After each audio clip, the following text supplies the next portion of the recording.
जय शिव गोरक्ष। प्रिय श्रोताओं, आप सुन रहे हैं स्कंद पुराण।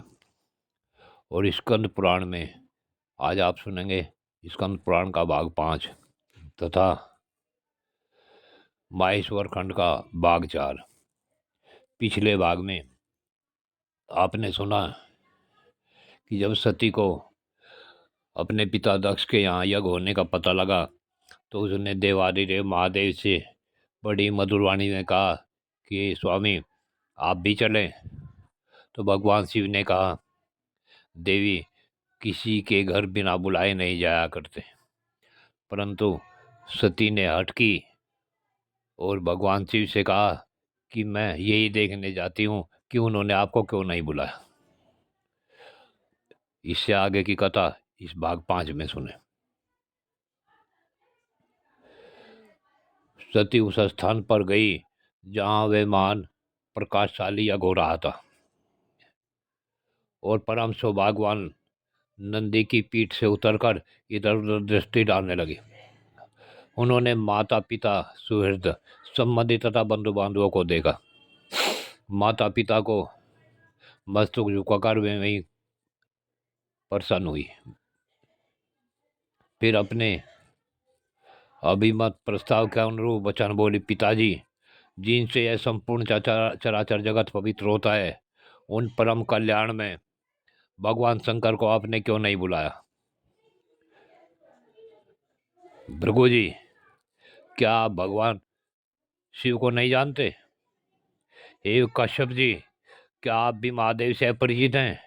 अत्रि, वशिष्ठ तथा कण्व जी, क्या आप भी महेश्वर की महिमा नहीं जानते? इंद्र, इस समय तुम्हारा क्या कर्तव्य है? भगवान विष्णु, आप तो परमेश्वर महादेव जी को अच्छी तरह जानते हैं। ब्रह्मा जी, क्या आपको भी महादेव के पराक्रम का ज्ञान नहीं है?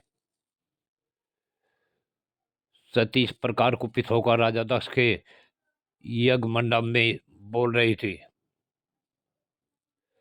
तब दक्ष ने सती से कहा, तुम्हारे बहुत बातें बनाने से क्या होगा? इस समय यहाँ तुम्हारी कोई आवश्यकता नहीं है। ठहरो या चली जाओ।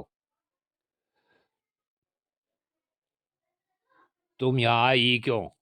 तुम्हारा पति जो शिव कहलाता है, मंगल का मूर्तिमान स्वरूप है, कुलीन भी नहीं है, वेद से बहिष्कृत है, अतः भूत और पिशाचों का राजा है। इसलिए इस यज्ञ के निमित्त उसको आमंत्रित नहीं किया गया। सती अपने पिता की इस प्रकार भगवान शिव की निंदा सुनकर बहुत क्रोध में हो गई और सोचने लगी, महादेव जी की निंदा जो करता है या जो उनकी निंदा सुनता है, वे दोनों नरक में जाते हैं। अब मैं इस देह को त्याग दूंगी क्योंकि मेरे पति का अपमान हुआ है। इतना कहकर सती भगवान शिव, रुद्र आदि नामों का उच्चारण करने लगी और अग्नि में प्रवेश कर गई। यह देख उनके साथ आए हुए समस्त शिवगण सहाकार करने लगे। ऋषिंद्र आदि देवता, मरुदगण, विष्णुदेव, अश्वनी कुमार तथा संपूर्ण लोकपाल अवाक हो गए। दक्ष यज्ञ में सम्मिलित हुए सभी ऋषि मुनि इस घटना से भयभीत हो उठे। इसी बीच में महात्मा नारद जी ने महादेव जी के पास जाकर दक्ष की सारी करतूतें कह सुनाई। सुनकर भयंकर पराक्रम प्रकट करने वाले परम क्रोधवान जगदीश्वर भगवान रुद्र बहुत ही कुपित हुए। लोक संहारी रुद्र ने अपनी जटा उखाड़कर उसे पर्वत के शिखर पर क्रोधपूर्वक दे मारा। जटा उखाड़ने से मां यशस्वी वीरभद्र प्रकट हुए।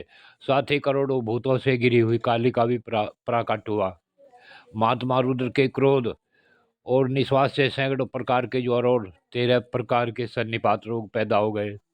वीरभद्र ने भयंकर पराक्रमी रुद्र से निवेदन किया, प्रभु शीघ्र आज्ञा दीजिए, इस सेवक के लिए क्या काम है? भगवान रुद्र ने आज्ञा दी, माँ बाहुवीर, शीघ्र जाओ और दक्ष यज्ञ का विनाश करो। देवादिदेव शूलपाणी महादेव जी की यह आज्ञा सिरोधार्य करके महा तेजस्वी वीरभद्र समस्त भूतों से गिरे हुए दक्ष यज्ञ की ओर चल दिए। उनके साथ में कालिका देवी भी थी। संपूर्ण दिशाओं में अंधकार छा गया। पृथ्वी पर से ऐसा उत्पात होने लगे उल्कापात होने लगे। दक्ष को भी बहुत भय हुआ।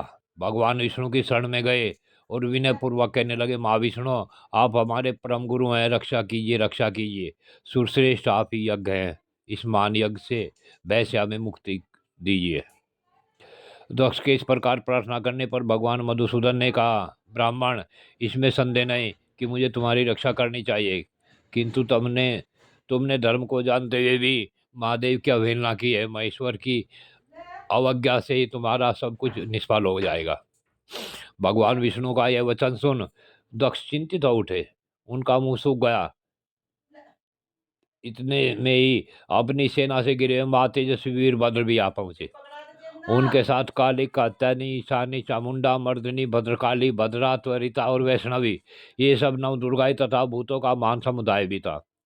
डाकनी, सागनी, भूत, परमत, गुह्यक, कुष्मांड, करपट, बटुक, ब्रह्म राक्षस, भैरव, क्षेत्रपाल राक्षस, यक्ष, विनायक तथा 64 योगिनियों का मंडल, ये सब उस महान प्रकाश में यज्ञ मंडप में सहसा प्रकट हो गए।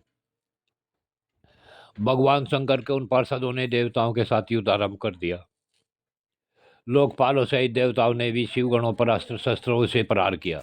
यद्यपि वे अस्त्रों की संख्या में लाखों की संख्या में थे, तथापि इंद्र आदि लोकपालों ने उन्हें रण से विमुख कर दिया। उस समय देवताओं की विजय और यजमान के संतोष के लिए महर्षि भृगु ने शिवगणों के प्रति उच्चाटन का प्रयोग किया। अपने सैनिकों की पराजय देख वीरभद्र को बड़ा क्रोध हुआ। उन्होंने भूतों, प्रेतों और पिशाचों को पीछे करके वृषभाष्य को आगे किया और स्वयं ही आगे आ गए।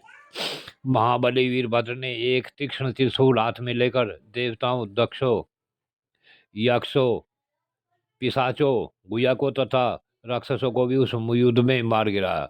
समस्त शिवगणों ने शूल के आघात से देवताओं को गहरी चोट पहुंचाई। फिर तो संपूर्ण देवता पराजित होकर भागने लगे। सबने एक दूसरे को छोड़कर स्वर्ग की राह ली।